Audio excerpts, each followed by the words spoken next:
So you're relatively experienced in your grand opening. What are some of the things you didn't think about that would be good to tell somebody leading up to their wedding? Hey, I wish I would have thought of this.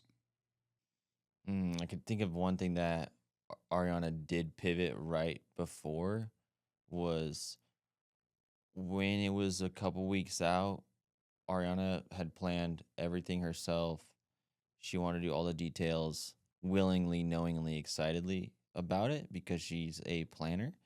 Not everyone is, but in that instance, she was also thinking, I want to, I just, since I planned everything, I'm just going to be the one that runs the show that day. Couple weeks prior, she had the realization of like, oh gosh, I don't think I want to do that. So then she found a day of planner that she hired, and that was one of the biggest takeaways. Was after the wedding, she was like, that was the best money we spent, hands down. Was just knowing that she gets very overwhelmed in that type of scenario with that type of responsibility, as anybody would, honestly.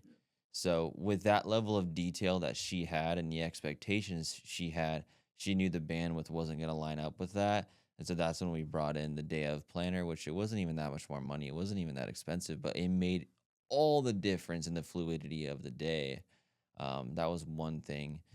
We went very casual with the dinner plans. We had like street taco stand that came that was like aesthetic and everything, of course, but like it wasn't super expensive. Everybody loved the food. It was super good. Going above and beyond with food, we felt like it wasn't really worth it. And it turned out everyone was super stoked and had fun. It saved us money. Everyone had good food. We weren't trying too hard. I think there's a lot of expectation on like, it's got to be like $100 steak. And I've been to a friend's wedding that spent dang near the same money on food as they did the whole venue. And it was a really good steak, but that's a lot. You could do a lot of things with that. Just keeping it stupid simple, um, in every way, in whatever way is applicable to your plans, paid off and was worth it. You can always go above and beyond on certain details, but when we look back, we're like, we're so glad in the areas that we forced ourselves to keep it stupid simple. We're glad we did. There wasn't anything that we were like, oh man, I wish you would have went over the top on this. You'll never have that thought because it's gonna be as overwhelming as you think it will. But if you try hard to plan for that, like we did, and strip away those things that you know will make you overwhelmed, it will pay off tenfold. And I feel like we were super intentional about not going too big, too small, and just focusing on us and what makes us tick. Um, it was like we have nothing. I smile right now because I think about that. It was like one of the coolest days. It was a great memory all across the board from the moment we woke up, the day before, the day after, everything about it because we were super intentional and honest and vulnerable with each other. And if there's something that I just was like, no, she'd be like, okay, like I'll compromise on that. And then I would compromise on other things. And we respected each other all the way through from beginning to end. And it shows in how much we enjoy looking back on it, which is, I feel like, should be the goal. Starting at the end is probably a good way to do it. What makes a good memory? Oh, I don't. Well, if I'm overwhelmed the whole time, that's gonna ruin it. Well, what do we got to do to make sure that doesn't happen? Or if the food's bad, I'll never want to think about that day or something like that. You know. It's funny you say that because thinking back, I can't, and I've been to a lot of weddings. Wow, that person had the worst food. I have absolutely no idea who it was. I don't even remember who had the best food and who had the worst food. I remember the last food, and that was your wedding because that's the last one I went to. But the tacos did go off great.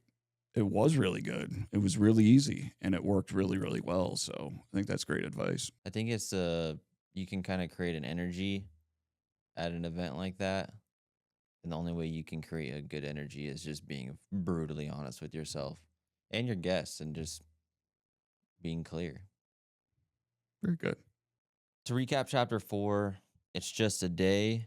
It's can be the most exciting day of your life, but you can also turn it into the worst day of your life. So, not being financially irresponsible, having realistic expectations, communicating with your partner, being honest with yourself when you're creating those plans. I would say starting at the end is something that's a big takeaway of how do I want this memory to play out in my head, and then reverse engineer a plan that follows suit to be able to create that memory.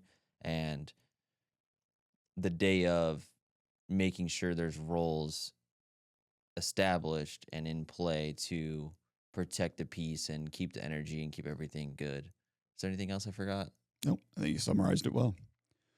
Chapter 5 is going to be, now that you've opened the doors, your grand opening really is kind of a soft opening because you're not really doing business. You're inviting people. You when you do a soft opening, you hand select people that you want to come and check the business. That's your grand opening. That's your wedding day. After that, you have your honeymoon, which gives you the ability to kind of learn from, hey, here's what went well in the grand opening. We enjoyed it. Looking back and going, we've got our life together. So the doors are open. Now what do we do?